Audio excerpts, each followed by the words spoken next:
VG24 న్యూస్కి స్వాగతం. ములుగు జిల్లాలో జరిగిన ఉమ్మడి వరంగల్ జిల్లా స్థాయి రెజ్లింగ్ పోటీలలో శ్రీ ఆదర్శవాణి హైస్కూల్ దుగ్గొండికి చెందిన విద్యార్థులు జిల్లా స్థాయిలో ప్రథమ స్థానం కైవసం చేసుకున్నారని శ్రీ ఆదర్శవాణి హైస్కూల్ చైర్మన్ నాగనబోయిన రవి తెలిపారు.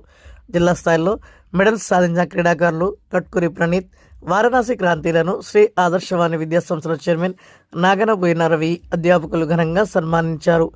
ఈ సందర్భంగా చైర్మన్ నాగనబోయిన రవి మాట్లాడుతూ విద్యార్థులు క్రీడా స్ఫూర్తితో మెలగాలని, క్రీడలు ఆడడం వలన మానసిక ఉల్లాసంతో శారీరక దృఢత్వం కలిగి ఉంటారని తెలియజేశారు.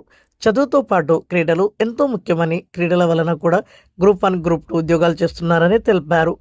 ఈ కార్యక్రమంలో డైరెక్టర్ కవిత భిక్షపతి, ప్రిన్సిపల్ స్రవంతి, రెజ్లింగ్ కోచ్ దేవేందర్, పీటీలు, క్రీడాకారులు పాల్గొనడం జరిగింది.